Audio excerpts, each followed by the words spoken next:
এখন দলঙে জলকলা খুৱাইছে ডিমাপুৰবাসীক মৰণ ফান্দ সদৃশ হৈ পৰিছে এইখন দলং স্কুল কলেজৰ ছাত্ৰ-ছাত্ৰীৰ লগতে শ ৰাইজৰ জমৰ যাতনা হৈ পৰিছে এই দলংখন কলগাছিয়া ডিমাপুৰত কাঠৰ দলংখনৰ প্ৰায় ৩ বছৰ আগতে নিৰ্মাণ কৰিছিল যাতায়াতৰ ক্ষেত্ৰত নৰক যন্ত্ৰণা ভুগিবলগীয়া হৈছে এইখন দলঙৰ বাবে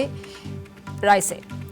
জনিয়াৰ বিধায়ক ডক্টৰ হাফিজ ৰফিকুল ইছলামে কেইবা লাখ ব্যয় সাপেক্ষে দলংখন নিৰ্মাণৰ কাম কৰিছিল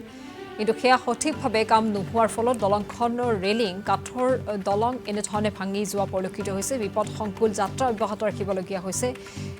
সেই স্থানৰ লোকসকল চৰকাৰ তথা বিভাগীয় কৰ্তৃপক্ষক এই সন্দৰ্ভত অতি শীঘ্ৰে দলংখন পকীকৰণ কৰিবলৈ দাবী জনাইছে ভুক্তভোগী ৰাইজে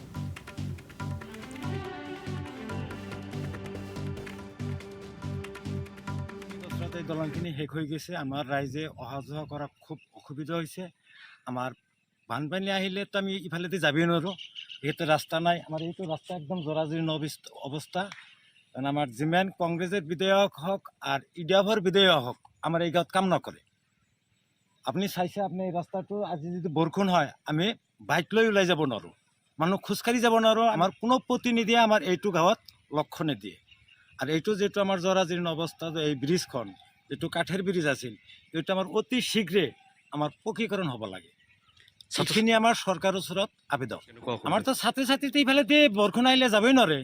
আৰু ইফালেদি মানে ছাত্ৰ ছাত্ৰীবিলাক মানে কাপৰ কেনেকৈ যায় মানে কাপৰবিলাক বোকা চোকা লাগি একদম মানে শেষ হৈ যায় এই প্ৰায় 15 মান আমাৰ এইটো গাঁও মিলি ডিমাপুৰ এটা দুটা পাৰ্ট হয় আমাৰ ইমান অসুবিধা হৈছে কাক কওঁ আমি মানে ক'লেও মানে কোনো আহুৰি নেদেয় মানে যিমান প্ৰতিনিধি আহে ইলেকশ্যন আহিলে ভোট খুজিব আহে ইলেকশ্যন গ'লে আৰু যায় আৰু কি আগবাঢ় জানো আৰু জনে আৰু কি হ'ব আমাৰ ৰবিকুল MLA কয়েকবাৰ আহিছে আমাৰ ইয়াতে ভোট খোজবৰ কাৰণে কিন্তু আমাৰ ইয়াতে কোনো কাম নকৰে আৰু আব্দুল খালেকটো আজিকালি আহাই নাই আজিলৈকে এতিয়া তাই প্ৰাক্তন সংসদ হৈ আছে এতিয়া তাৰ কোনো পদ নাই কিন্তু আমাৰ হাফিজ ৰবিকুল বিধায়ক ডাঙৰীয়া এতিয়ালৈকে মানে আমাৰ এই জৰাজীৰ্ণ অৱস্থাখিনি তাহোনে গম পায় আমি তাহোনক বহুত কৈফত দিছোঁ আমি তাৰ ঘৰত গৈছোঁ যাই পেলাই সি আমাক আশ্বাস দিয়ে যে হ'ব কামখিনি আমি কৰি দিম কিন্তু নকৰে চৰকাৰক আমি এইটোৱে আহ্বান জনাওঁ যে চৰকাৰে অতি শীঘ্ৰে এইখিনি আমাৰ রাস্তা আর এই পকী দলংখন অতি শীঘ্র করে দিব লাগে আমাকে খুব অসুবিধা হয়ে গেছে গা তার মানে রাস্তাঘাট গুনে একবারে শেষ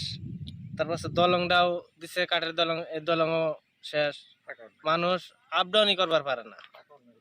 পাকা হওয়ার নাগে আমাকে কথা হলো যে একটা সরকারের কাছে অনুরোধ যে পাকা হওয়ার নাগে দলং একবারে শেষ কিছুই নাই দলংয়ে মানুষই যাওয়া আবার পারে না কি আহ্বান জানাবো সরকারের একটা আমি জানাই যে আমার এই দলংটা যদি খুব করে ইমার্জেন্সি যদি পাকা বানাই দিত খুব অনুরোধ এটাই আমার অনুরোধ বিধায়ক রবিকুল হুজুর আছে রকিবুল আছে আহেই না কিন্তু কোনো MLA আয় না যে এই রাস্তাঘাট গুলো ধরবো তাও হ্যাঁ সাহায্য দেয় না খালি আশা দিতেছে 3 বছর ধরে শুনতেছি যে দলংটা হবো রাস্তা হবো তা কিছুই দেখতেছি না তো এইটাই আমার সরকারের কাছে আবেদন যে আমাকে এই দলংটা আর এই রাস্তাটা উসরে জানিয়ে আসাম টক্স আপোচবিহীন অসম কণ্ঠ